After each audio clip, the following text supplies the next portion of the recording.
Cricket के मैदान में जमकर चौके छक्के उड़ाने वाले और ढेर सारी ट्रॉफीज जीतने वाले कीर्ति आजाद प्यार के मैदान में कैसे हुए क्लीन बोल्ड।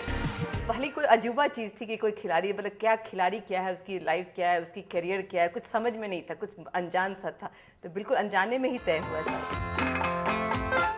कैसे हुआ उन्हें पहली नजर का प्यार? पहली बार देखा, पहली नज़र में प्यार हो गया, मोहब्बत हो गया। हमारी तो बिल्कुल अरेंज मैरिज थी। हमारी माँ ने इनको देख के रखा था और इनको मालूम नहीं था कि ऐसे ऐसे करके कोई बात हो रही है। मुझे भी नहीं मालूम था, कोई ज़रा सा इल्म भी नहीं था इसका। तो पटना वुमेंस कॉलेज गए, वहाँ पढ़ रही थी और जितना इनको पहली बार मिला, मेरी मौसेरी बहन थी, मेरी मामी साथ में थी, और जितना इनको देख के मैं नर्वस हुआ था, अपनी ज़िंदगी में मैं कभी इतना नर्वस नहीं हुआ। जब ये मिलके वापस जा रहे थे तो हमारे कॉलेज के कुछ लड़कियों ने, सीनियर्स ने इन्हें पहचान लिया। उन्होंने मुझे बताया कि कीर्ति आज़ाद आपसे मिलने, तुमसे मिलने क्यों आया था। तब मुझे लगा कि ऐसा क्या हो गया। तब मेरे समझ में बात आई और उसके बल्कि 15-20 दिन के अंदर तो हमारी शादी हो गई। कैसे मिली उन्हें उनके सपनों की रानी, लीजिए खुद सुनिए उनकी जुबानी। मुझे कहानी सुनाया कि कीर्ति जब बचपन में थे तो हमेशा उनको धनुष तोड़ने का बहुत शौक था, तो काफ़ी सारा धनुष उनको इकट्ठा करके दे दिया जाता था बना के। वो सारा जब तो बोलता था कि अब धनुष तोड़ो, तुम्हें सीता मिलेगी, तुम्हें सीता मिलेगी। तो सारे जब धनुष टूट जाता तो बोलते इसमें सीता तो आई नहीं, सीता तो मिली नहीं। और संयोग से जो हम जिस जहाँ से आते हैं वो सीता की भूमि के, हम लोग सीता के ही जगह के हैं। तो जब हमारी शादी हुई तो बोली कि अब तुम्हारी सीता तुम्हें मिली है। मेरे को एक गाना बड़ा अच्छा लगता था, राजेश खन्ना की फिल्म आई थी आराधना, और उसमें गाना था मेरे सपनों की रानी कब आएगी तो वही मैं गाना गाता था। अभी मुझे एक गाना जो पसंद आता है, अगर कोई बात बिगड़ जाए, कोई मुश्किल पड़ जाए तो तुम देना साथ मेरा ओ हमनवा। हम लोग ने जान के एक दूसरे जो शादी, जो प्रेम आता है, जानते एक दूसरे की खूबियों और अच्छाई बुराई के साथ लोग एक दूसरे को अपनाते हैं।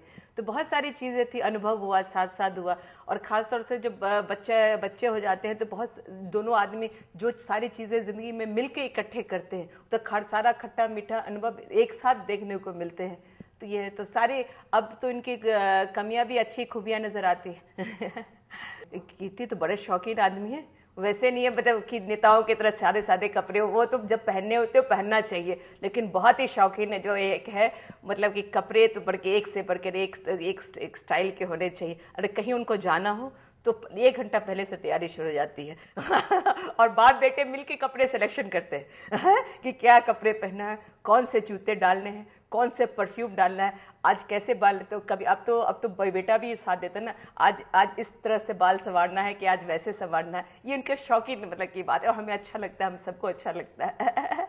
हालांकि वो जब तक एमएलए बने तभी भी कैप्टन थे दिल्ली के, तो वो फेज़, हमने नए फेज़ को शुरुआत, एक स्ट्रगलिंग वो साथ किया। हम लोग जब मिल के एक दूसरे को संभाला, एक दूसरे को ये जहाँ पर जब ज़िंदगी में जो ज़िंदगी में से पैदा हुआ है, खिलाड़ी रहा है ज़िंदगी से, उसको वो चीज़ अगर छोड़ना पड़े तो वो काफ़ी तकलीफ़ वाला फेज़ होता है। उसमें एक दूसरे के पार्टनर का, एक अर्धांगिनी का ही दूसरा सहारा होता है कि उसको बोल्ड स्टेप लेने के लिए कहे और उसको मजबूती से साथ दे। तो हम लोगों ने एक साथ में डिसीजन लिया एक दूसरे कि नहीं अब क्या करना है, कैसे फिर नई करियर को कैसे शुरुआत करनी है, और मिल के नया करियर बनाया। मैं क्या मैसेज दूंगा, मैं ये कहूँगा कि एक अच्छा जीवन साथी, ऐसा जीवन साथी होना चाहिए, चाहे लव मैरिज हो या अरेंज मैरिज हो। जीवन साथी ऐसा होना चाहिए जिसके साथ, जो आपके साथ और आप उसके साथ अपनी अच्छाइयाँ बुराइयों को एडजस्ट कर सकें और एक अच्छा पारिवारिक जीवन चला सकें।